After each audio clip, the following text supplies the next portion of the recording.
Welcome to the Practice Podcast, a show created by lawyers to help lawyers in life and business without all the complicated lawyer language. Let's welcome Bast Amron founders and your hosts, Jeff Bast and Brett Amron. Welcome to a special edition of the Practice Podcast. This episode is a recording from Bast Amron's 7th Annual Business Advantage Forum, which took place on January 30th, 2025. The forum is a learning and networking event we host and underwrite each year, with all proceeds donated to a charitable organization. Our theme this year was intelligence, the role of emotional intelligence and artificial intelligence in the modern workplace. And it sparked insightful discussions on how these two forms of intelligence are shaping the way we lead, collaborate, and innovate. Our expert panels explored the intersection of emotional and artificial intelligence in today's workplace. Our second panel, titled Building an Intelligence-Driven Organizational Structure, examined how organizations can integrate emotional intelligence while leveraging artificial intelligence to create a forward-thinking workplace. Panelists discussed strategies for embedding these intelligence frameworks into leadership, employee development, and company culture. And the moderator was amazing. We hope you enjoy this recording, and you can find more recordings from prior years here on the podcast or on our website, bastamron.com/news. That bot is ready. We're going to talk about artificial intelligence. And thankfully, we have a great panel because I am at best AI adjacent. I've been working on that one all morning at work. That's good. I got one laugh. Excellent. For those of you that don't know, I am Brett Amron, the other half of Bast Amron.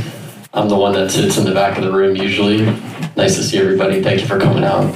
So the first panel was all about emotional intelligence. And this panel is about the emotional intelligence and how to deploy artificial intelligence to maintain your culture or to build a culture and your organization, and how to empower your employees through the use of AI.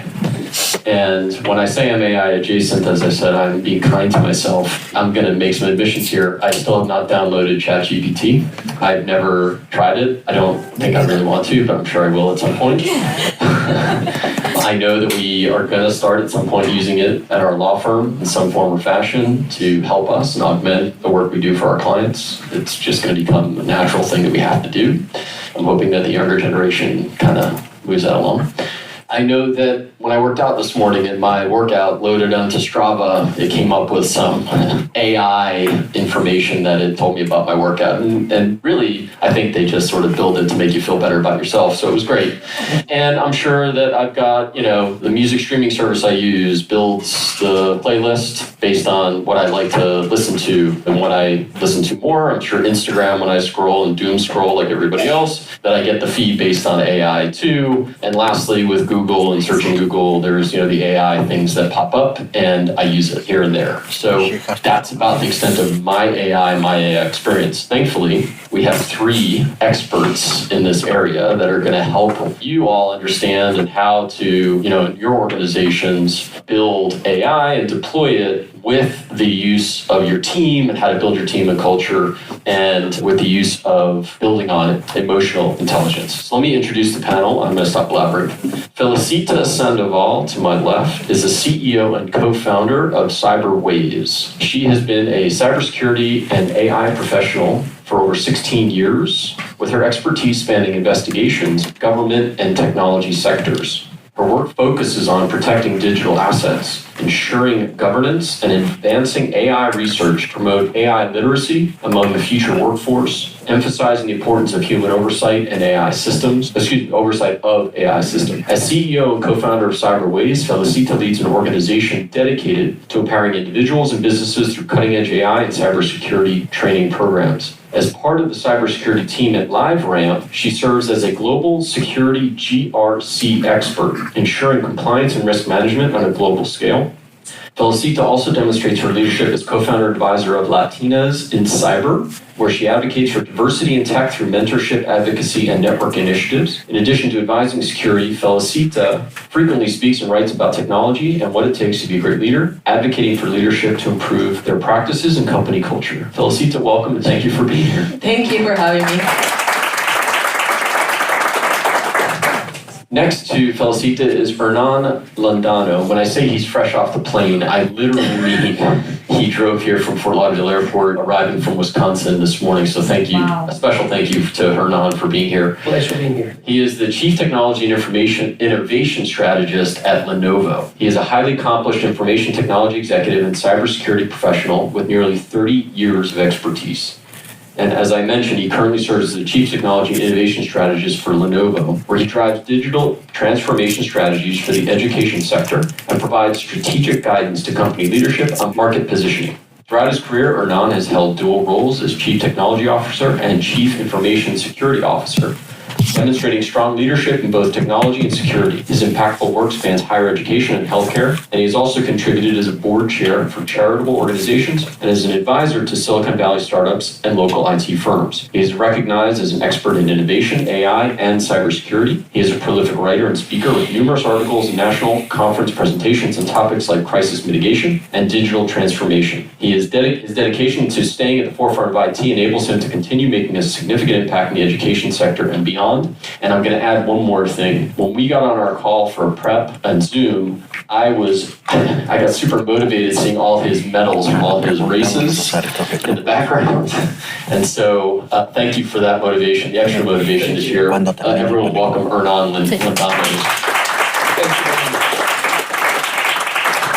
And finally, David Kreiger. He is the founder of SalesRoads, which is a leading sales outsourcing firm with over 17 years of experience, helping businesses drive revenue growth by building winning sales teams. David is a seasoned entrepreneur and host of his own podcast titled Sell Like a Leader. He champions a philosophy that sales success hinges on talent development and a people-first mindset. David is at the forefront of integrating AI in the sales generation space and is developing leading technology to assist businesses with the creation of AI sales agents. Besides his podcast, David often speaks on the topics of forming and leading sales teams and the creation and integration of AI in the sales sector. Welcome, David.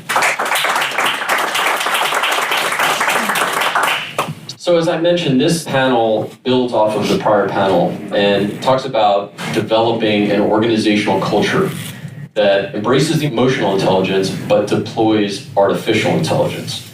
So I'd like to first talk with the panel about how have you in your organizations or with clients helped build and integrate between emotional intelligence and artificial intelligence with trying to maintain some culture? I know that's a big question to start, but I'd like to do that. Felicita, if you would want to start us off. Thank you. When it comes to artificial intelligence and AI and emotional intelligence, one of the applications that I want to talk about real quick is called Avatar Buddy, right? It's not my application. I'm not selling anything.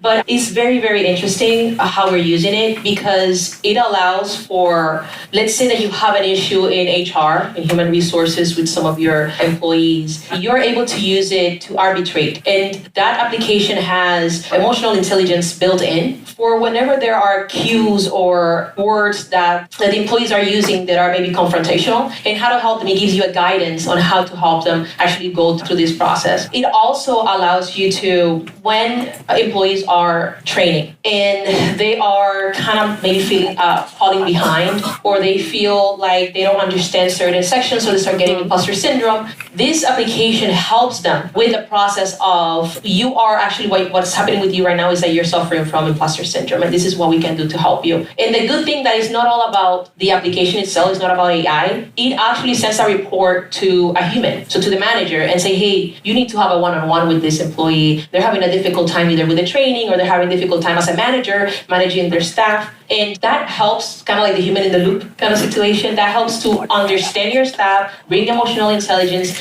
bring AI into the mix, and really instill that culture of like, we care for you, and we have added this tool for us to kind of get together and instill this in the culture. So it's pretty cool. So that's how we have seen it. So I just want to go back on one question on that. Did you get any resistance to deploying that technology? Because I don't want to, I could see somebody saying, depending on, their mindset or even maybe generation, I don't want to talk to a bot. I don't want to put my feelings into a bot, have it spit out a report. I want to talk to a human.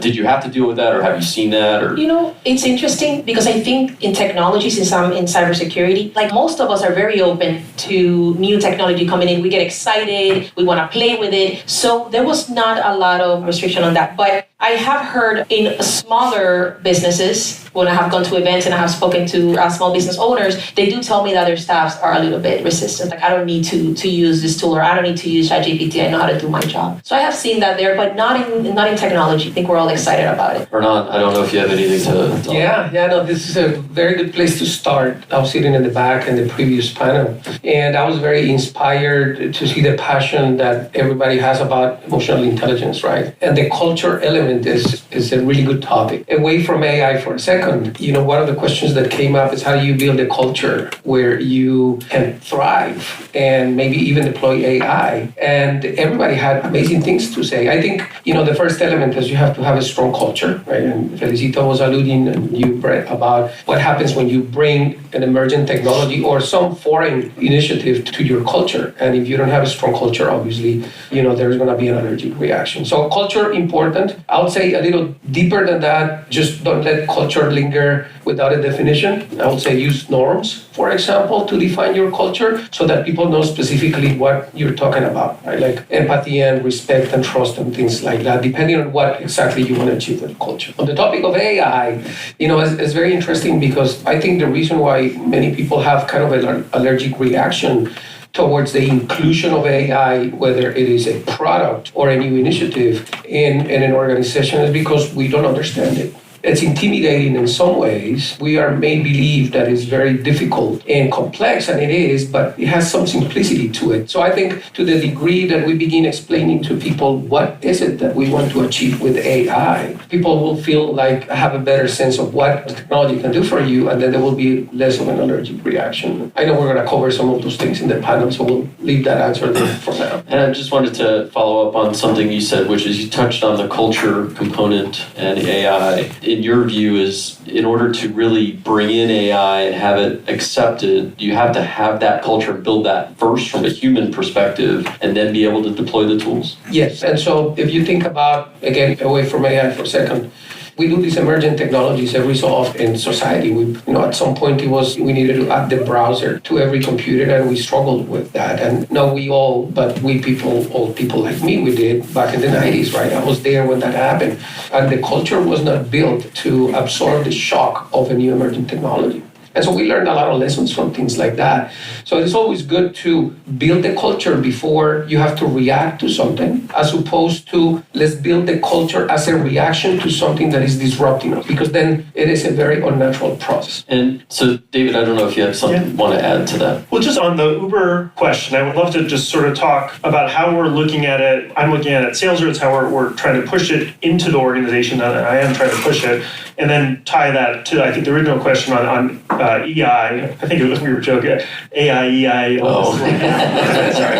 Anyway, and tie that in. So, I mean, first, I am AI first, and I've been pushing that at, so you haven't touched ChatGPT yet. I didn't realize that. I'm going to work on that with you. But I'm really encouraging my whole team to not only use AI, and this might be a little controversial, I want them to think AI first. And because I think it's relatively new, we're all figuring out how we use this and what are the best use cases for it. And the only way that we start learning a new paradigm, just like when we were learning internet, is by using it, getting into it, thinking about what it can do, what it can't do, what it does well, what it doesn't do well, when we're overusing it. And I see my team overusing it in certain regards. But the first step is just think first. Like, think about when you're diving into a task, I tell them, don't just dive in. Think about how you can augment your work through AI. How can you make this easier? How can you brainstorm an idea? Whatever it is, and have ChatGPT up on your screen as a window and think through it that way. And that's how, as an organization, we start building that muscle and thinking about how we can use this well and learn from our mistakes when we're not using well. And I've had people send me emails. We've probably all received these. We're like, okay, ChatGPT wrote that. You didn't really think through this. Let's talk about some of the issues there. So that's the first thing I think, with just from a cultural standpoint,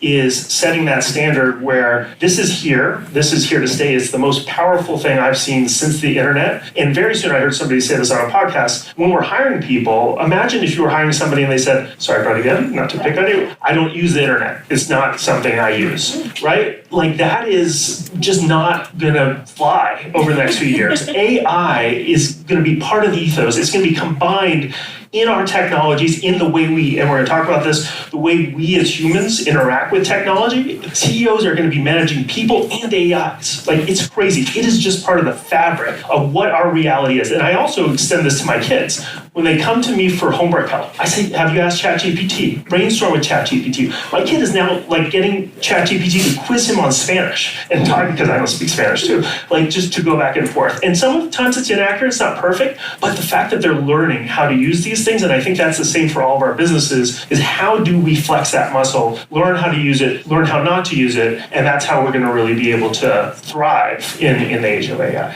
Fantastic answer. I'm going to connect two dots here because I think it's just the situation lens for that.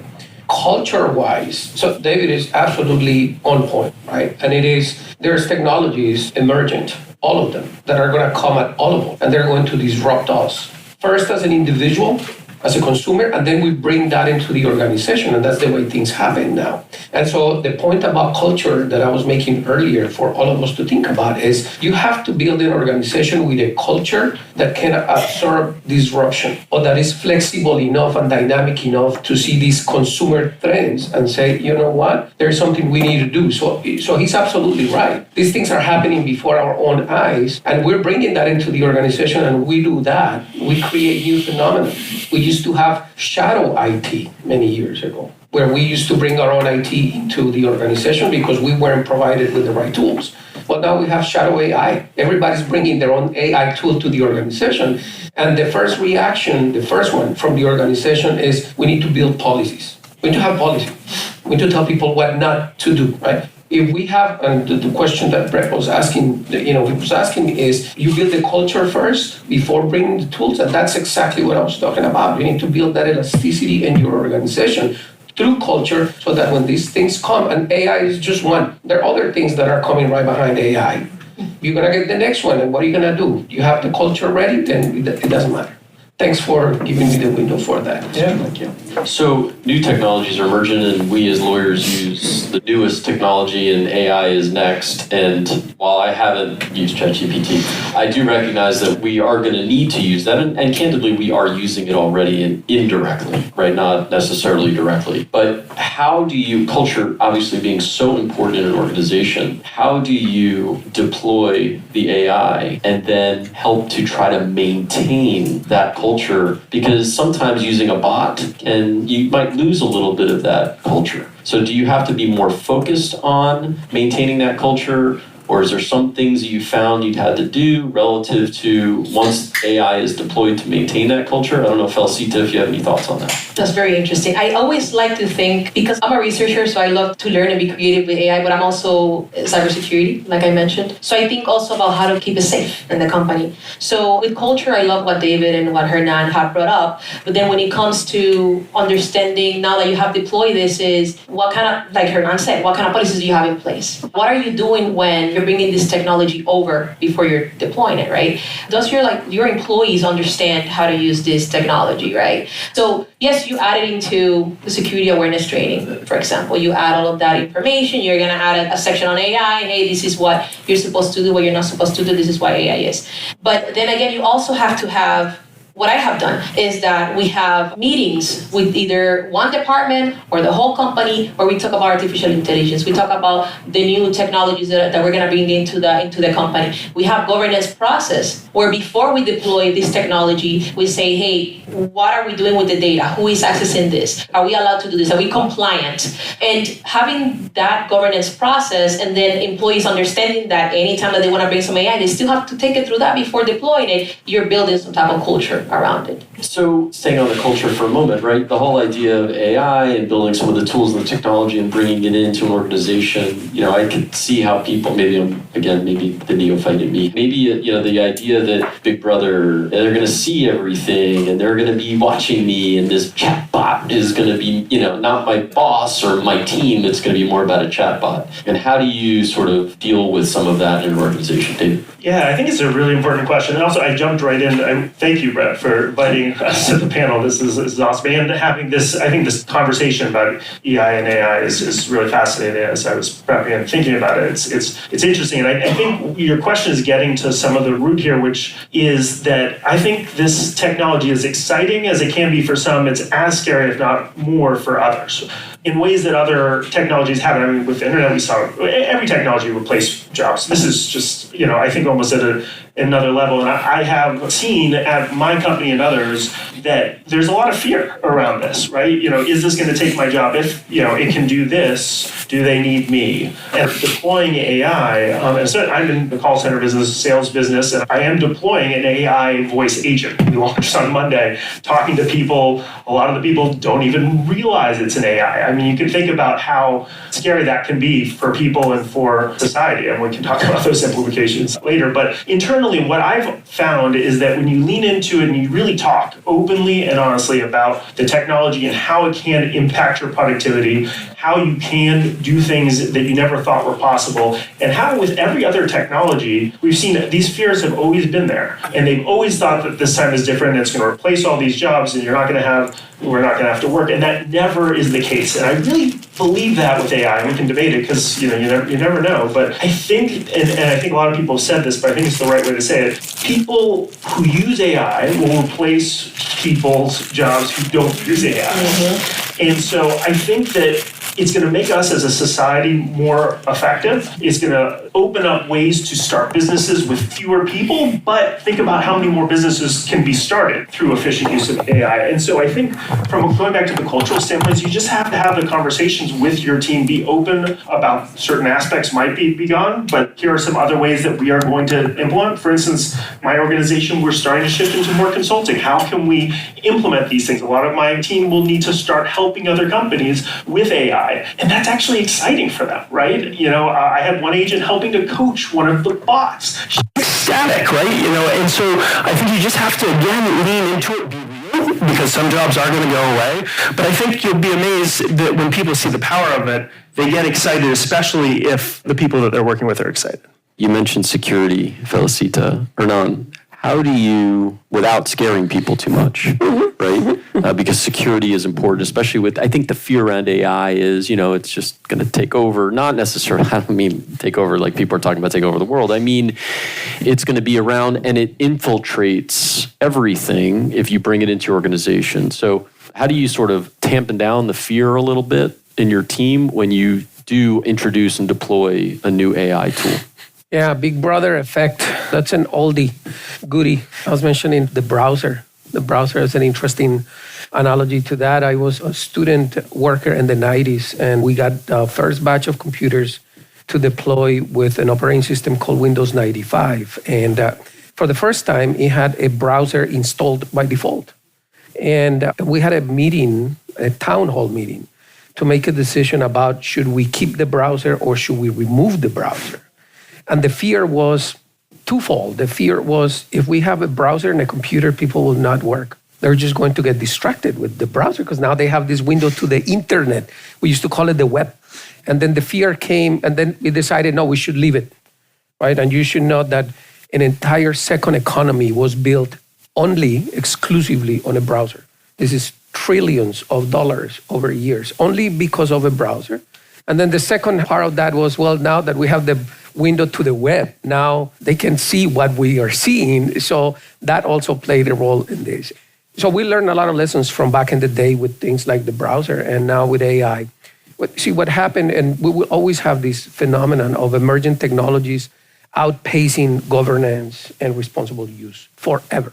So we get an emergent technology and everybody starts just doing everything they can do with it, good or bad. And then we realize, oh, really, you need to reel this back because now we have too many bad things happening, and we create governance and we create ethic frameworks and all of that. And that's happening right now. Everything that happens with AI is accelerated, not exponentially, but double exponentially. It moves at incredible speed. So we accelerated AI super fast. People started complaining about not responsible use very fast. And we're reeling that back. And the CEOs of these companies that are in charge of creating the technologies, they are now on the hook with almost all governments through different regulations to create technology that can be used responsible. Now, they can be used as a responsibility of every one of us in our companies or even individually. Do we have the technology to be used in this fashion, and are we going to use it responsibly and ethically? The bad guys don't have rules. That's known. So in cybersecurity, we have to comply with some rules if we want to have a responsible and ethical use of something like AI, but the bad guys don't have the same rules. So they're playing to a different tune now. And it's not about scaring people. It's just a matter of fact that you have now AI technologies that can mimic your voice and your digital appearance and representation with a degree of fidelity that we've never seen before. And we're having these tests where we're putting things in front of people that have been created digitally with AI about somebody else without them knowing, and saying things that they never said. And there's a test. Do you think this person really said this? And you say, yeah, that's Hernan saying that. And so that's happening. It will continue to happen, and we will continue to linger behind it. It's just a fact of emerging technologies. So I remember when the World Wide Web Yes. came out, and the whole notion of security was don't tell anybody where you are. Mm-hmm.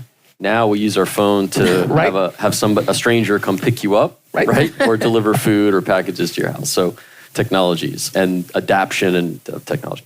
So David, in terms of AI and sort of creating efficiencies and modifying your organization and perhaps even your business model, are you seeing now new KPIs and things that you have to measure differently in your organization as a result of the use of AI? Are there new technologies that are emerging as a result of that, new leading indicators that you have to look for and use in your organization, new measurements, things like that? Yeah, I think it's a great question. So for us, we really still rely on the same KPIs and see whether AI can enhance it or not. And I think it's important to be grounded in KPIs because with every interesting technology, you can run in lots of different directions. You can deploy it in lots of different ways, and you're not sure if it's actually moving the needle for you or not. Or it actually, with these things, it can be a distraction, and it can hurt productivity. Mm-hmm. And so we're very metric driven, but we haven't changed our KPIs. That's a good question. I should maybe talk to my team a little and think a little bit more deeply about it. But I do think even in the context of that, it's really important when you're deploying this or when you're thinking about, for instance, the agent that we just deployed on Monday, we're looking very closely at the qualification rate, right? Is it increasing the qualification rate? Is it not increasing the qualification rate? And just out of the gate, this is an important thing, even if it's not improving, what can we do to iterate it? Because a lot of these things, a lot of times people will say, I've tried AI or I put it in, I got wrong information and it doesn't work. It's just not, well, first of all, it's getting better all the time, and early on it would get things wrong more, but also you have to learn how to use it in the right way. You've got to get better at it. You've got to try different things, and all of that has to be grounded in KPIs to know whether you're improving or not, and even just your own time efficiency. I would urge people, track your time on certain things, right? And I'm a lot of lawyers, so a lot of folks are tracking time. You can quickly see whether you're gaining efficiencies or not with this in certain ways and have it grounded in that, because otherwise you can go down rabbit holes with these things and you can actually become less productive. Can I add something Please. this is a very important element. So KPIs, especially as it relates to some things that may be intangible at some point. So when we talk about emotional intelligence and culture, it's sometimes even difficult to kind of put your finger and figure it out. in large companies, there are metrics that are associated with that you don't have everywhere, but there is, for example, the Net Promoter Score, right? And that is an engagement metric. And so I mentioned I worked for Dell before going to Lenovo, and in both companies, we had significant efforts to implement AI operationally, not to create AI products, but inside the organization to use AI to increase operational efficiency. And you have to think about, why do you want to increase operational efficiency? You feel good that you're being efficient, but what's the outcome of that? And so in every company that might be different, and these two companies, obviously there's shareholder value, and that efficiency translates into better experience for the customers. And if they do, then they do more business with the company. And that's what the NPS score shows. So there are some metrics that exist.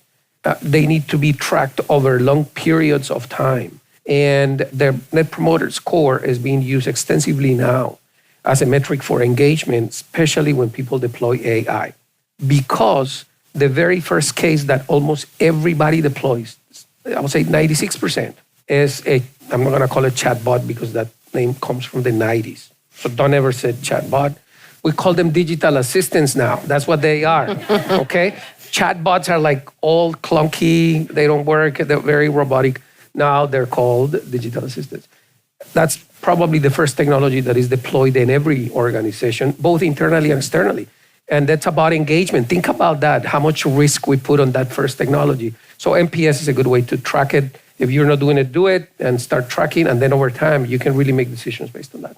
Thank you for that, Hernan. Felicita, with working with clients and bringing in new technologies, AI, et cetera, what are you seeing in terms of some of the new technology that may build on the use of AI and KPIs, measurements, NPS scores, things like that? We're in the same boat as David and I think a lot of companies are, like Hernan said, because this is fairly still new, that companies are now a little bit at ease because they understand a little bit more, and then they're bringing now new technology. So last year, we spent all of the year creating policies, guidelines, processes, what AI tools that we're bringing. What we are really looking in regards to metrics right now is what departments are using AI more. Why do they need this more than the other departments? And what's happening to the other teams that are not using this? Why not? And how can we help you? So we're running, how something called risk assessments, you run a risk assessment. So we're just running assessments on this and interviewing different teams to see, are you using AI tools? Yes. And I know because I run the governance program, so I already know what they're using. But I like to get to the point of the ones that are not using it. And I also ask them, why are you not using this, right? Is there something that you would like to improve? But then when it comes to clients, we have to be very careful in the technology side because some clients do have some sort of contract language in their contract that they don't want to use. Like we are not allowed to use any LLMs or any AI in regards to their data. So nothing at all. So we have to be very careful. Clients are more hesitant and therefore they always like to audit us. That's what I see now. They're auditing us. But I feel like this is a good thing. I think it's because they're preparing and they're understanding more what AI can do to do business with us and with other companies. But we're still working on the metric side. Thank you for that. Hernan, could you explain to those of us, presently, the difference between there's open source AI, which I think it's called open source. It is called open source, yes, absolutely. Thank you. Absolutely. Which is, you put your information out there and it's open to everyone to see. Versus, like you load information in, to not the digital assistant, yes, to answer questions and it's available for the world to see versus a closed model, right? That protects your information that like a law firm would have to use. I cannot load my client's information into ChatGPT. I just can't do that. So can you explain to us a little bit about the differences and where one might be deployed versus another? Yep, absolutely. All right, so let's do a little bit of a clarification here in terms of what it means to use an open source model.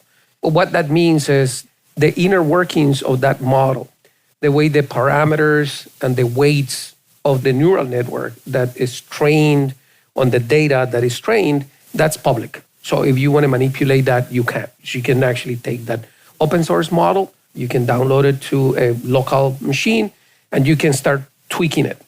The model was trained on data that was mostly publicly available, not all of it. Some of it was probably bought, and some of it probably was not bought, but misused anyways. And we have a lot of lawsuits about that kind of stuff right now. And it's not really easy for people to see your information. So if you have an open source model and you submit your, let's say you just wrote a paper and you want to ask a ChatGPT, how does this paper look? And then you just give ChatGPT the whole text. Well, they're going to ingest that text and they're going to continue to use it to continue to train the machine. You have to be really skilled. It's not impossible, but you have to be really skilled, somebody else, to be able to say, I want to see what she submitted to ChatGPT. It's difficult. Normally, it happens by mistake. That's the way people find out that, oh my God, my information is public. So the bad guys know how it's done, but it is not that easy. But it is possible, happens all the time. So I'll talk about privacy now. All right, so we want to use a public model and we want to protect privacy. There are things we can do. They're not easy, so I'm going to use some language here that is a little technical. You don't need to kind of know exactly what it is, but you need to know that these things exist. So if you want to protect privacy, well, you use a public model. You can use something called differential privacy. These are things that have been proven mathematically to be able to create noise around a query that nobody will ever be able to figure out who did it, when it was done. It's the same query, but it's obfuscated, right? There's two things. There's one is called differential privacy. The other one is called k-anonymity. Don't need to know what that is, but know that they exist. So if you want to protect privacy at that technical level. There's the other side of it, and that is our intellectual property so precious that we shouldn't even play with that stuff in the open source kind of landscape. And the answer for many companies is absolutely. If it is IP, or if it is dealing with your customers' information and you have the responsibility to protect that, don't play with it. You can take a model that was created by one of these companies and you can deploy it in your own data center, for example, and you can put guardrails around it. Because remember what I said, these models are created and the inner workings are public. You can tweak it in a way that you say, I don't want this model ever to go to the internet and ask for anything. I just want this model to work on this set of documents that I'm going to put in this directory. And that's the only thing that I want this model to do. And you can do that. The problem becomes then in the cybersecurity landscape is you have to now protect that server that you have in your company, right? It's a different conversation. But you still need to protect it because if somebody gets their hands on it, then there's the possibility that it's going to be breached. But there's absolutely the two ways. I say if your information is highly sensitive, as a rule, then maybe overlook putting it in the cloud or even using privacy obfuscation. Just straight up go to the model that you install in your local data center and just guard it and make sure that it doesn't go out, and then it's going to work fantastically well. There are models, there are AI tools out there which have those closed models that you can just buy time or buy space on. You don't have to build your own, correct? Yes, you have them. So companies like Microsoft and, for example, an AWS, you can go to the cloud, you can use one of the models in a fairly contained setting. So you don't have to bring it down. There's always a little bit of a risk that people perceive when you go to the cloud, right? Because the cloud is the cloud. And then there's some level of peace of mind sometimes where you bring it down onto your on-premise facility, but you can definitely do it. The big companies, the cloud companies, absolutely. The good thing about using, I just wanted to mention companies, is that before you sign the contract to use that product, is that you can actually negotiate your terms and conditions with them. Sometimes they're willing to negotiate with you, sometimes they don't. But for example, you can say, hey, I want to use your model, but I don't want our data to be used to train your models. How can we do this? And what is the retention time? How long are you going to keep this data there? So you can also do that and feel more comfortable and more safe in regards to being compliant and following regulations. David, you mentioned a few times and I mentioned in your bio, you've built and deployed at least an initial stage of an AI sales agent. You could tell us a little bit about that. And by the way, an AI sales agent both in English and in Spanish for somebody who doesn't speak Spanish. But you're able to do that with the technology. If you could just talk a little bit about that and some of the security around that and where you think that's going next. Yeah, so a year and a half ago, or maybe it's longer than that, when ChatGPT came out, it was a aha moment for me. I was like, oh my gosh, this is unbelievable, and this is going to change everything. I looked at it as an existential threat for my business, being in the call center business, because I could see how this was going to have voice applications. So I started looking around and trying to understand the ramifications, how we could be part of it versus replaced by it, like I said in my opening. And I found a company that was creating these types of AI voice agents. And so we've been working very collaboratively, invested in them, advisor, and we're working as a partnership to do these deployments for companies who have agents that are doing, at the point right now, pretty simple calls. But I will tell you, within the next 2 to 3 years, and at the very least 5 years, I will tell you, at least on the customer service side, you will be talking almost, at least in my opinion, exclusively to AIs. And I actually think it's going to be a better experience. You can speak in any language. They have also perfect information. So if you think about talking to an airline and they've seen all of your travel and all of your preferences and where you've gotten frustrated with them, where they've lost a bag, like that AI is going to know everything and be able to speak to you, have perfect information.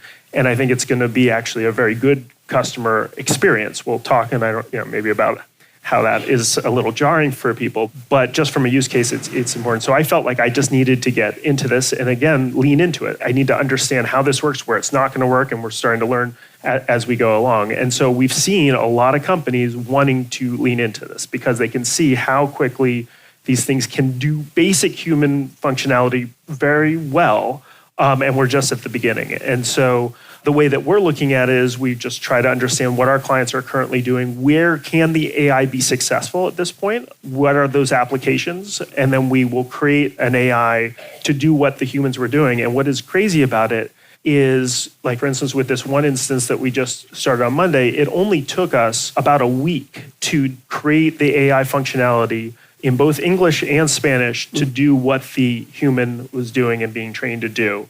We launched again on Monday, and it's converting around the same level as a human. There was even one conversation I had, which was funny. One guy said, "You sound like an AI. Are you an AI?" And I was like, "Where is this going to go?" And we call her Sylvia. Sylvia's like, "Yes, I'm an AI." And she continued on with the conversation, and the guy didn't blink. It just continued on. He's like, "Oh, okay, I guess you're an AI."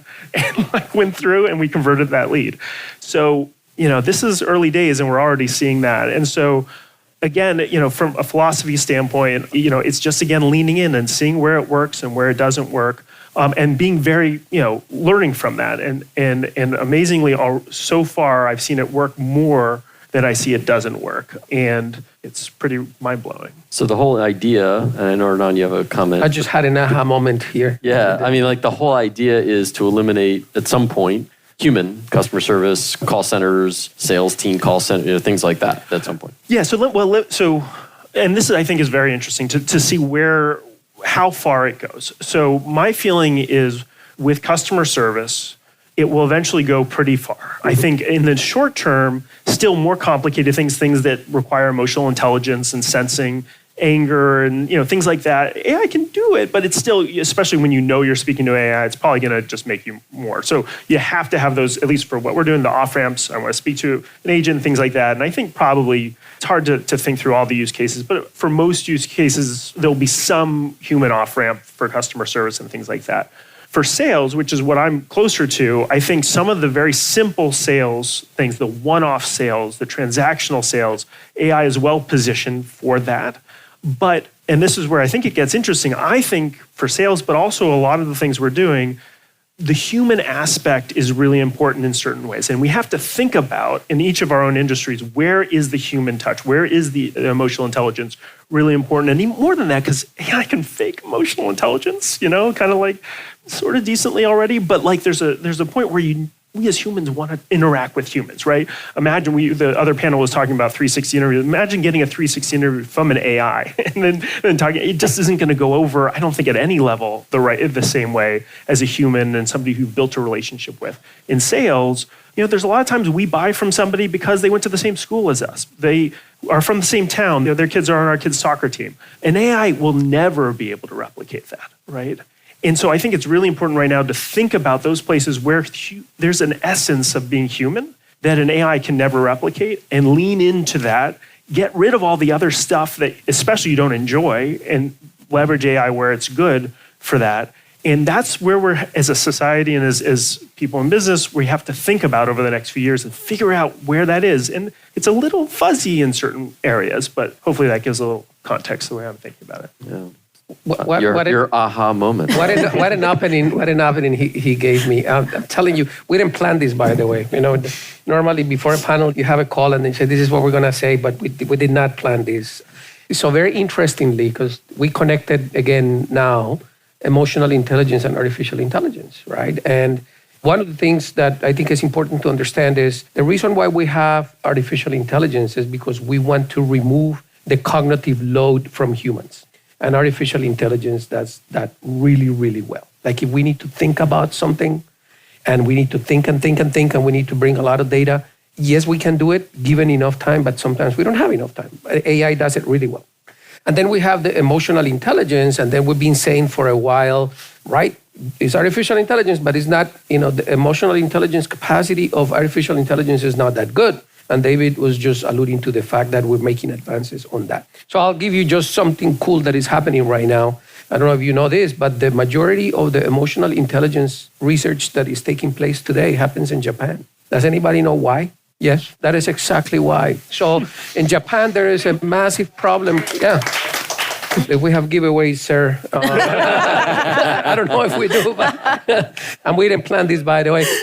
But it is true. So there is not enough young people already projected in Japan to take care of the very older population that is increasing in Japan. And I'm going to connect this with AI in a second. So they're thinking, okay, what do we do? And their go-to is there's different avenues, right? There's migration is one of them. Can we bring people from other countries and do this? In the world, we're very tribal, so we kind of don't like that, even here in the United States. Like, we want to be contained. All right, they say, what about robots? That sounds like a good idea, except that robotic experience is not good, because one of the things that you need when you get old is you need really rich, interactive, emotional interactions. And so they were saying, well, AI is not capable of that.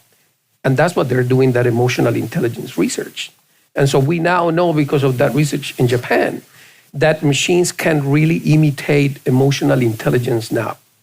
And they actually are humanizing their robots. And they are not called robots. Does anybody know what they're called? Another giveaway here, come on. No, they're called cobots, collaboration bots. So now what they're creating in Japan is they're obviously bringing AI to do the mimicking of the emotional intelligence, and they're having fantastic results. So David, yes, I'll say in less than 5 years, we're going to have these very rich interactions with AIs. And if we need them, they'll bring emotion. But there's cases when you don't need the emotion, and they'll be able to remove it, right? And this is where we start getting into a very blurry side where, how good is the machine and how good is the human. And invite me for that panel. I'll be here in 5 years. We'll see what happens. I don't have a prediction, but that is a very interesting thing that is happening. So again, thank you for the opening for that. That was interesting. So I'd like to ask each of you, Felicita, first, with all of the AI tools that are out there, how does an organization look and say, because I know as a lawyer, right, I made a list. I was on a call with a bunch of managing partners of firms, and I'd say 15 people offered up 15 different tools, AI, that they're using. Right. How does an organization wade through it and say, you know what, besides hiring an expert like any one of you on the panel, but how does an organization look and say, what's best for us as an organization, both to make us efficient and better at what we do, but also to deal with the culture and the emotional intelligence? In my side, which is in technology and cyber, what we do is that we talk straight to the engineers. We tell them, what do you need? What does your team need? And once we do that, then we actually look into the different tools that they either advise us that they want to use, or that we look into ourselves. And we go through demos and we go through POCs, right? To make sure that it is efficient and that it's going to get us from point A to B, which is production and then post-production. So we have not only different levels of assessing which tools to use, but we also have a system where we assess what does this tool does. We assess how long has the company been out there, with this tool? Because the problem is that a lot of these tools, and you'll see, and maybe some of you have already seen it, where they're excited, hey, this tool is going to be able to, automate your pipeline, and it's going to be amazing. And then when you use it, when you look at the demo, or when you are doing a POC, doesn't really do that much. You can do that yourself Googling, pretty much. So you have to be very careful, because you can be spending a lot of money, thousands or hundreds of thousands of dollars for tools that are still not at the maturity level that you needed in order for you to deploy the product that you want to deploy. So it's very important to have a committee that themselves, they are the ones who are in charge of making sure, hey, this is the tool that we're going to go for, and this other two that do the same, we're not going to do that, because this one is going to get us to the finish line. That's what we're doing right now. Thank you. Hernan. I'll say peel the onion backwards, right? Start from a different place. Forget about the tools. Think about what do you need? Like, what's top of mind for your organization? What is a hot potato? What if you could improve? Forget about which technology you use. What would make a real difference? I guarantee you, if you go through that mindset and that exercise, the problem is you're going to come up with maybe about 5 or 6 things. Like, yeah, it will be good to improve this. And you're not talking about tools yet. And then the next step is, okay, well, let's say here in this law firm, all of you are asked, companies do that, by the way, what should we improve? And then if there is 200 employees, then there's 400 things that are sent back saying these are all the things that can be improved. And then the organization can go through an exercise of narrowing down by themes. And then let's say you come up with 5 themes that are very strong. There are some processes that are easy to apply to things like that, like what is the return on investment if we do this versus that? And then you prioritize your cases.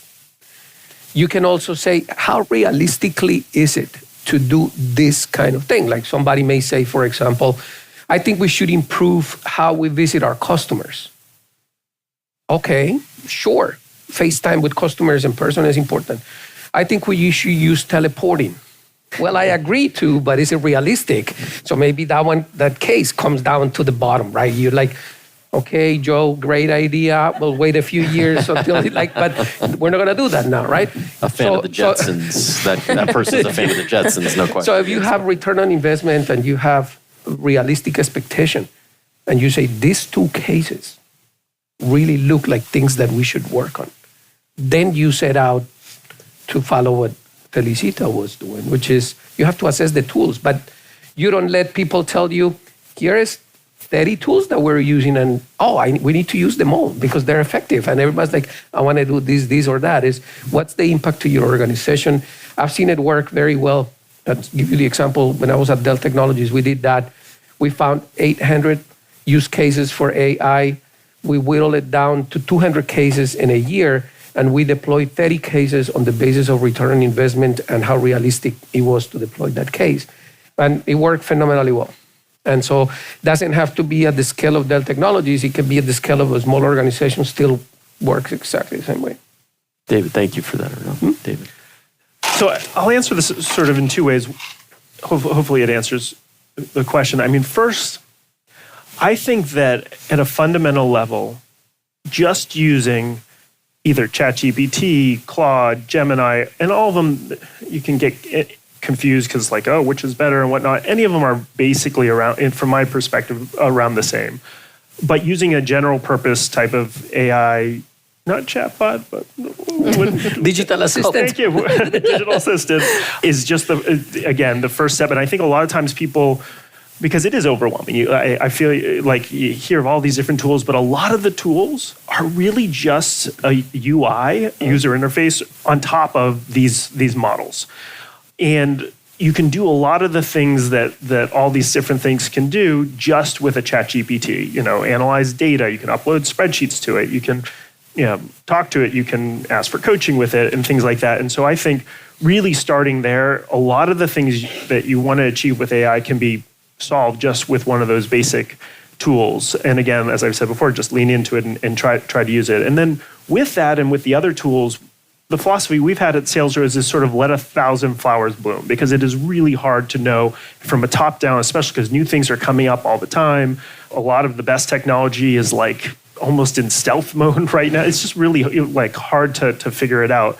But I start seeing when technology is used well, or it provides impact. If one of my managers is using it and says, listen, I've been using this for my meetings and summarizing the meetings, and here's how I'm using it. And then another person starts using it. And then all of a sudden, organically, we start curating some of these things. And so just encouraging people to try different things, talk about have a forum to talk about how they're using it, where it's helping them.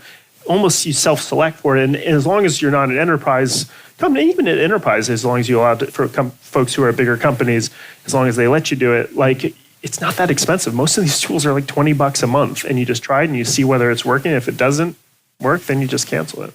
Well, maybe you can load their data into an AI digital assistant to determine which AI model. I changed the world today. You changed the world. Maybe you can load their data into an AI digital assistant to determine which AI model you should use. Right? I mean, that's kind of what's going to happen in the future. So I think at this point we're going to do Q&A, but first I want to say, everyone, please, applause for these three. Thank you. Wonderful. Thank you guys so much for being here and for, giving us this new found knowledge. Thank you to the audience for being so brave and staying until the very end of our talk. Yeah, you deserve the applause, not us. See a lot of hands up. Yeah, it's good. Questions? Hi. Oh, booze. Ms. Quick. Is this on? That is this on. I'll stand up so I can see you, because I've been looking at you through the podium. I'm curious, as these models are being developed, what safeguards are being taken to make sure that they are inclusive of different cultures, of diversity, of the folks who might be using them in the future, because I find that when new technologies are developing, often they are reflective of the people who are building them, and that's not necessarily going to encompass a broad spectrum of the folks who are the end users. Great question. The human component, building the human component into technology. I don't know who wants to start and answer that. I can give it a shot. Absolutely. The first step is awareness. And remember, one of the statements that I issued earlier to say that technology is always outpacing any kind of issue. So issues arise after these technologies are created. So one of the things we know is that for some of the models, the very early stages of models, the data sets were very tilted towards some specific groups or classes, or there was underrepresentation in some cases, and it was very quickly identified.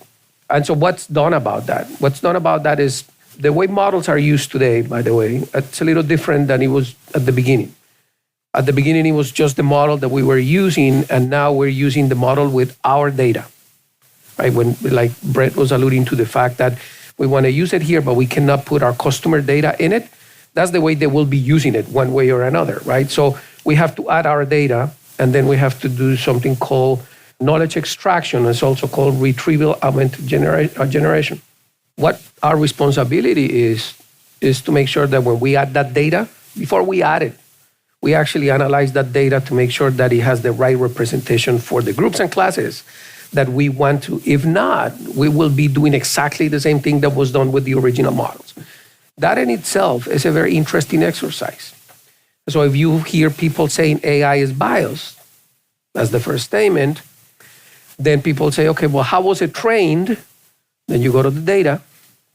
And then people say, and it was not the AI that was biased. It was the data that was biased. And then, okay, but how did the data become biased? And so you have to go one step further. How was the data generated? And then you find out that the data doesn't get biased by itself. It's the practice that generated that data that is biased. So the first case that was ever discovered, one of the earliest cases where artificial intelligence was used was for approving loans in banks. And somebody realized that the AI was approving loans at a higher rate for some people of some class or culture or race than for others. And everybody said the AI is biased, and then they went to the data is biased. And then the AI people that created the AI, they said, okay, wait a second, but how do you end up with this data that it was to begin with when humans were doing it? How do you end up with the data just giving more loans to these people and not to these people? That was the aha moment. So the aha moment is we have to reverse that and go back into our organizations and figure out, are our practices that are generating this data that we're using to train these models, are they biased? And that's the guardrail. That's the real guardrail right now. I don't know if Felicita or David, you have anything to add, though. So it's the human factor that is the bias, It is. not the technology.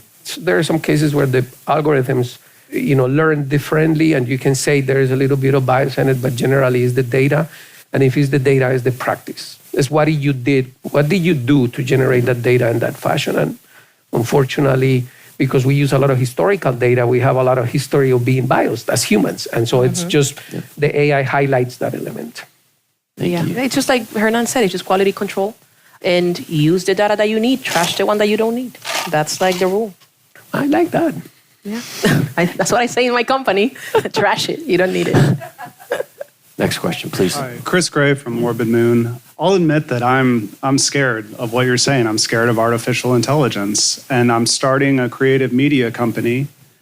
And I've trained for years to write. I went to law school. I read so many books, as many of the people in this room have, studied cases. And it scares me to think that I'd be trading my human knowledge for artificial knowledge in my creative work. I really don't want to read a book that was written by AI, because when I read books, I get to see into the soul of the author. That's how you connect with people. You get to see people throughout history, what they thought, and their amazing creativity that had nothing to do with artificial intelligence.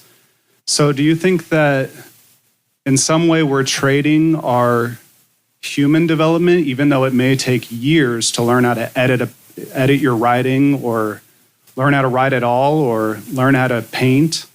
Do you think that we're losing something by trading our human knowledge and just asking a machine to edit or create artwork for us? I think that's such a great question. And I think there are aspects where we are. And so what kind of creative work do you do, or what type of agency? Okay, so truly creative. Okay. I think, and listen, I was the one who was saying lean into it, but again, at the end also, you've got to think about where we are uniquely human and where are our talents and things that AI in many ways can never recreate. And art is true. I've thought a lot about art. So I love this question. I'll say a few ideas, but I'm also thinking out loud a little bit. And some of the things I think AI will never be able to replace. Creating something that is completely new. I don't think that AI can, create the next new artistic breakthrough or even business breakthrough. I'll go to, so like, for instance, there's a example of when Jeff Bezos made the decision to launch Amazon Prime. And all the models said, don't give people free shipping.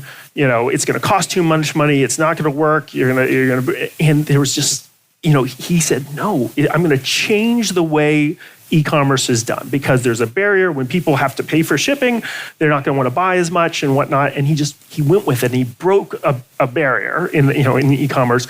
And I think an AI would have said every single day of the week, don't launch Amazon Prime, and I know that's a business example to creative, but I think it applies. I think breaking through and inventing that next thing, and AI, because it's always looking at data in the back, and maybe we'll be able to make some inferences. And listen, you never completely know, but some of those things that are uniquely human, art, I think that those are going to be very difficult for an AI to really do well. It can replicate, it can fake it, but it's not going to be the same thing. And then even over and above that, this is one thing, let's say it can come up with breakthroughs. As humans, I think we appreciate things that are human. Like, for instance, again, going back to Van Gogh or whatnot, people will pay hundreds of millions of dollars for a real Van Gogh, even though you can replicate it with technology and it looks almost the same. Why? Because we appreciate humanity and what is that ethos of being human. And so I would say it scares me too, and I think that there's a lot of questions around it's a great philosophical question, but those are my general takes on it, and I think lean into it. If anything, a lot of people who are using AI to create an animated feature, they're going to know it's not going to resonate in the same way. Even if they were able to do it in 3 days and it took you a year and a half to do, what you can create as a human is just not the same as what an AI can create. Yeah, I'll add to that as well. I'm an artist myself, so I understand your point. And I think we're all artists in our own right, because I know, David, you have a podcast and Hernan is a writer. And I remember when ChatGPT came out, I write poetry every day. And I write novels. I write all of that. That's my thing. Every day I write a poem about a tree, about a person, about a word that I actually got amazed by. But when ChatGPT came out, I told it, you know what, write me a poem about this. And I felt the same thing that you felt. I was like, this is not me. And I don't want to put this, for me, it was garbage at that moment, and this garbage out there that doesn't represent my name.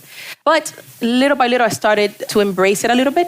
Not to write it for me. I like to write it, but instead use it differently, like my editor. Hey, are the commas in the right place? Can you fix my grammar? Do you think that this word is the right word to use? Can you give me a few words? I'm looking for something else. So I use it more like that than just to write something for me, because I know you don't want to tarnish your name with an animated feature, and then suddenly it's like, well, that's not mine. The AI created it, and then it doesn't have your soul, your story, what you want to convey. So just use it to your advantage I will say my opinion is as an editor, and make sure you heavily edit it on your side, the things that you don't want. So that way you have efficiency, you can do things a little bit faster, but it has your intentions and your soul in it.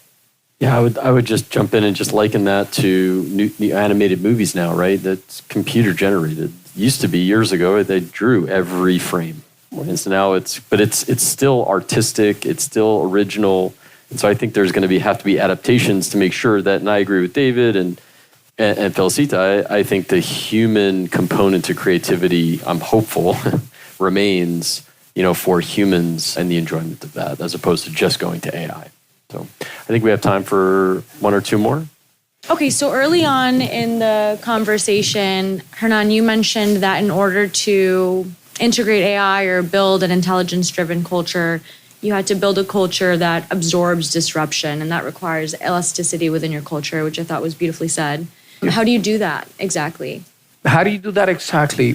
Think about what it takes to innovate, right? So if you have an organization where you're thinking about innovation and you say, innovation is not done from the top down, but it's done, at any level. And you create a framework where innovation takes place. And so one thing that I said here is, I've been in companies where this very case of how do we use AI has been asked to everybody in the company. Everybody. Think about that. And Dell, when I was there, 110,000 people. Not everybody responded, but why did 800 cases come up? Because of that. So when you create a culture when people are telling you these things, you're disrupting yourself. You're not waiting for some ChatGPT to come and, oh my goodness, what do? We never knew this existed and now everybody has it. You're already thinking about that. So you build that culture. And it's not, again, when I started the conversation about culture was purposely, I said, away from AI. Because you need to have a resilient culture for everything, for any kind of disruption, a pandemic, a wildfire, an emergent technology, right? And you do that by asking the people in your company, disrupt yourselves.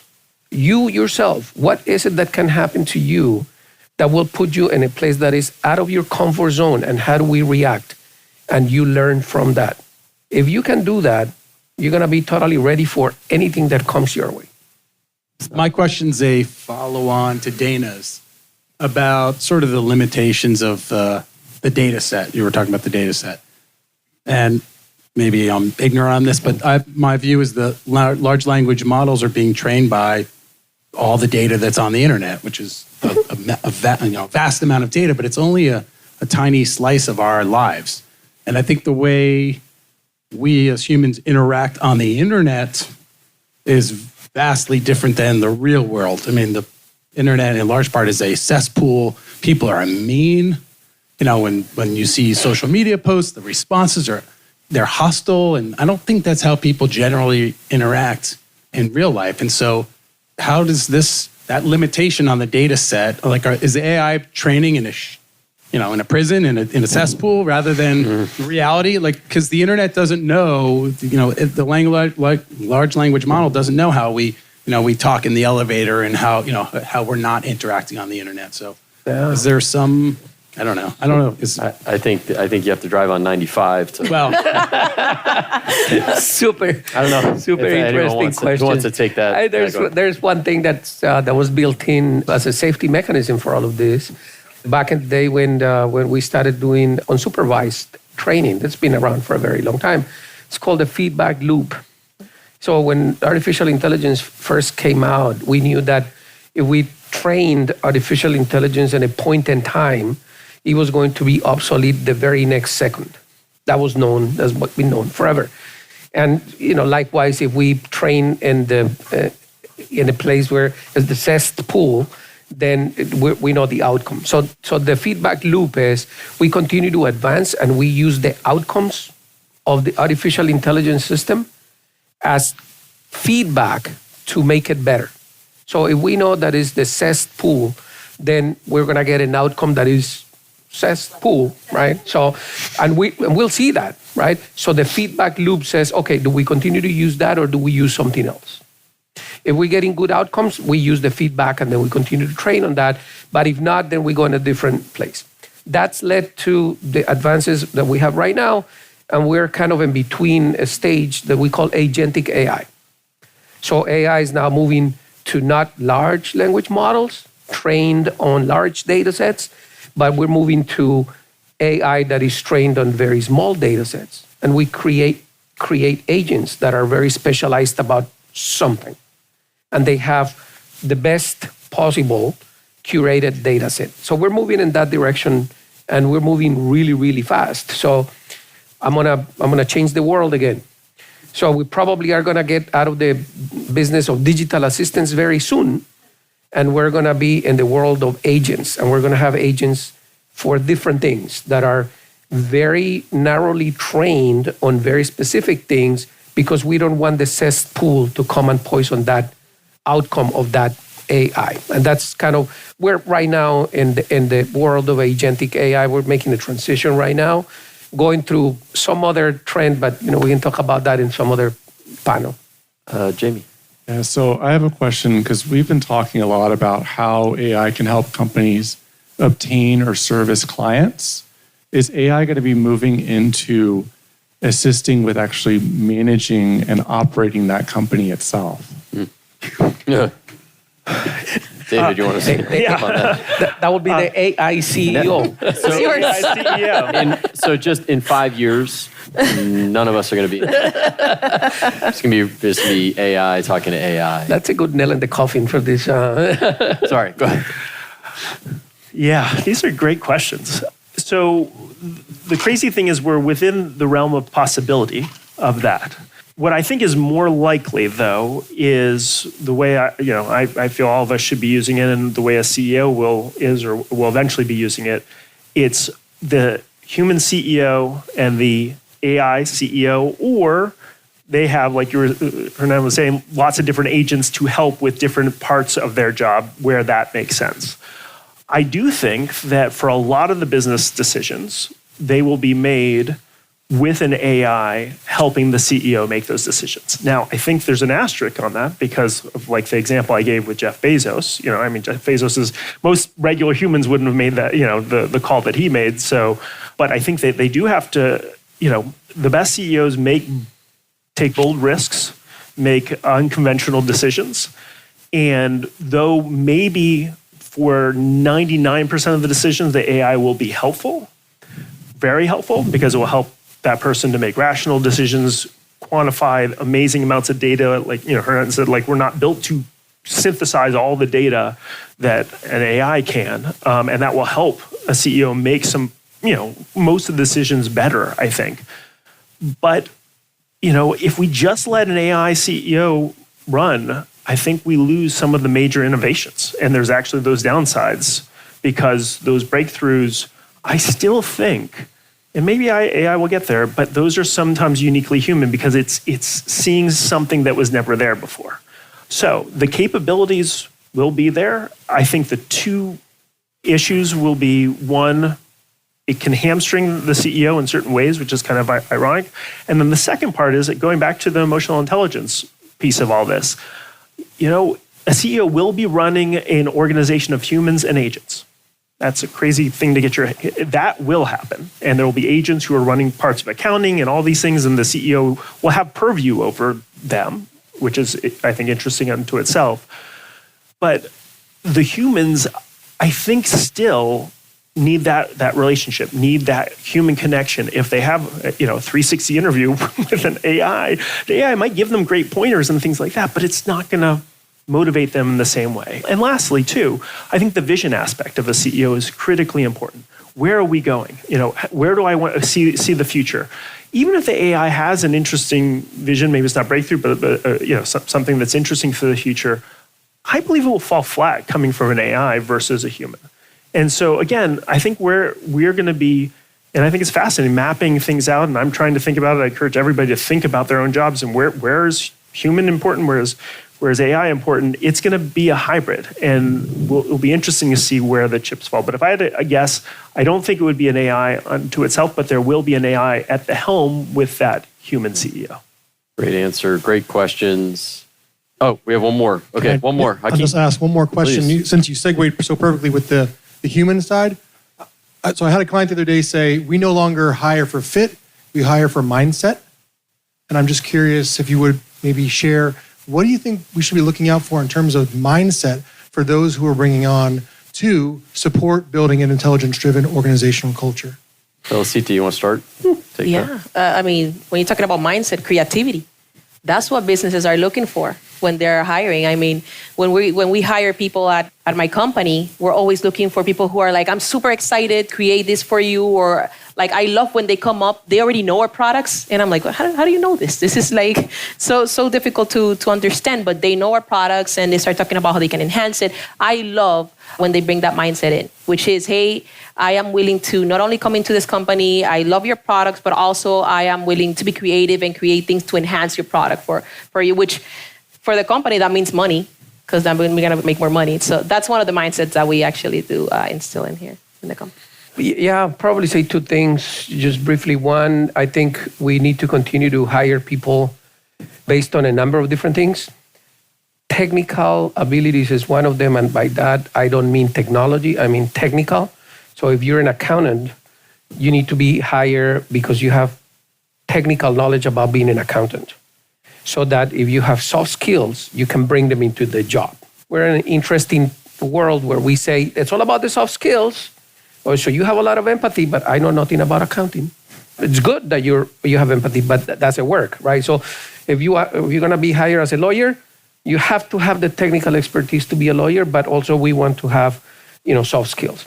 For me, the most important soft skill by far is independent thinking, is not critical thinking. I want to be very clear about that. Not critical thinking, which comes up in every interview and every panel. Everybody says it's critical thinking what's important. To me, it's absolutely not. It's independent thinking. And it is, do I have the ability with my own experiences and my own thinking and my own evidence to assess something and arrive to a position where I either agree or critically disagree, and then it's critical thinking. But that element of independence is something that we've lost, and I think it's super important in a job. And I hired, at some point I had a team of about 100 people, and what I was looking for is, can you do the technical job, but are you independent in your thinking? Can you arrive to a conclusion? And that to me is very important. Great answer, great presentation. Mrs. Bast has to again. And so if you would please stand. I need you to please stand. Please stand. Thank you so much. Jale, please. I just had first of all, one thing that I keep hearing is the courage, the interest in being unafraid to try things. Absolutely. The only bit that I've entered into like the AI realm is like planning a trip. We're in Miami for 3 days. Where am I going? We're going to Italy for 5 days. We're hikers. We're vegan. Fantastic. Plan a trip for us. It felt less scary than doing it for real, like for business. And it wasn't perfect. A restaurant was closed or, it wasn't exactly perfect, but the collaboration.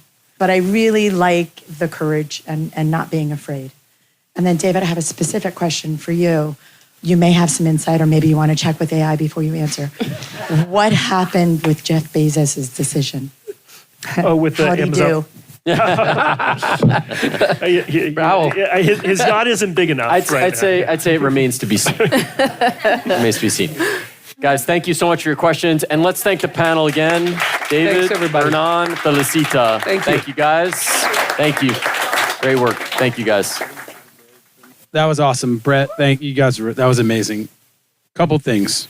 One, we don't have any more panels, but we're going to take a break for a little bit, and I'd love to have everyone come back just for some closing thoughts. We'll tell you where we are with the, with the fundraising, and we're also going to raffle off a $100 gift card. And part of that is, but during the break, we're going to do another little exercise, a little bit more fun this time, not as technical as behind your card. There's another card, which you've seen, that says Cards Against Lawyers, which I'm offended by, but whatever. It's kind of like Cards Against Humanity.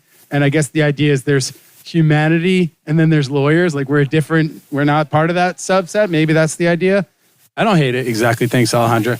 So I'm going to pick one of the cards, and we're going to play Cards Against Lawyers. And what I invite you to do is, if you have, an ace, for example, I love all the aces to get together and pick their best answer to this question, or all the twos. And I recognize that's going to be a little challenging. So we're going to have to use some discretion, but I want to do a little weed out, because what I'd love to do is when we come back is, if anyone thinks they have a really good answer, I'd love to hear it.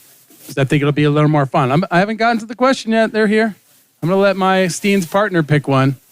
Pick a question. Yes. Steamy. All right, what's the question, Brett? I get by with a little help from, and you can't use ChatGPT. Too easy. Gotta be a card. So the question is, and I think they're going to type it up on the thing. So I get by with a little help from blank. And so you have the blank. I don't know who's got a good answer. I get by with a little help from, besides Jale Bast. That's not the blank. I get by with a little help from blank. Check your card. If you have a good answer, I'd love to hear it. Also, I didn't get a chance to call on anyone about the prior networking break, but I'm going to do that when we come back. Can we just come back in 10 minutes, and then it's worth sticking around for $100 and some food and alcohol and stuff. Thank you. Who wants $100? You're ineligible. Who wants $100? Come on. Everyone. It's like, yeah, there might be two. I think there's going to be two because we have two sets of cards. So we might have two winners. Steve, can you hear me back there? Yeah? Okay. All right. I'm just going to ask everyone to be quiet. Yeah, I'm going to do a drawing in a second here. If you can hear me, clap your hands or whatever. I don't know. What is it? Nice. I got a couple claps. Oh, if you can hear me, clap once. There you go. If you can hear me, clap twice. We could do it all night. Let's go. All right. Before I give away $100, I'm going to ask for $100. That's right. You like that, May? I love it. Yeah. So our number right now, what we have raised is $5,800 and something. What was it? $5,816. So like I really was hoping to hit 6,000. So if somebody's so inclined, no, not you, babe. I'm just kidding. If nobody wants to, we will. That's fine. Okay. So let's call it 6,000. All right. All right. Who has a good card on Cards Against Lawyers? Who's got a good answer? Lisette thinks she does. Let's hear it. Wait, do we need a microphone over there? Here you go. You read us the whole question and the answer. I get by with a little help from Border Rehab. Nice. Nice. Dana pointed out that Jolly had a good card. Actually, you should say it because I don't want to say it. So go back. I have my own. She's got her own. All right. I get by with a little help from Ashley Madison. Some people don't know what that is, but okay, that's fine. If you don't know what it is, it's probably better. Brett's got an answer in the back. All right. Any others? Come on. Anyone else have a good one? Let's go. Come on. Okay, there you go. See, all right, that's what I'm talking about. Thank you for being bold. All right, now I'm going to draw the cards for the winners, but I do want to say something before we break, because I thought, first of all, both panels were amazing. Amazing. I mean, amazing. I want to thank Maylin and Christina and the rest of the Bast Amron team for organizing this and making this happen. Thank you to those amazing speakers. A few of them are still here. Get their autographs, take pictures with them, post it on social media, tell people how awesome they are. Thank you to Alejandra and Brett, amazing moderators. You guys are awesome. Thank you, everyone who joined us today. I'm glad you stuck around because actually your odds of winning are pretty good. And I just want to say, I wrote this, but I'm not going to exactly read it, but here's what I wrote. As we navigate the digital landscape and embrace AI and other technologies, let's prioritize the human connection. That's what this is all about. Let's leverage the power of technology to enhance rather than replace our, personal connection. So that's just my little addition to the comments today. Are these shuffled? Okay, I'm gonna ask Dana Quick to come and pick a card. Do you still have your cards? I saw some cards floating around. I see one right here. This is going to be funny. My wife is going to win. Go ahead. What is it? Ace of Diamonds. Ace of Diamonds. Who's got does anyone have an Ace of Diamonds? They might not be here anymore. You have it? There we go. We have a winner. Who is it?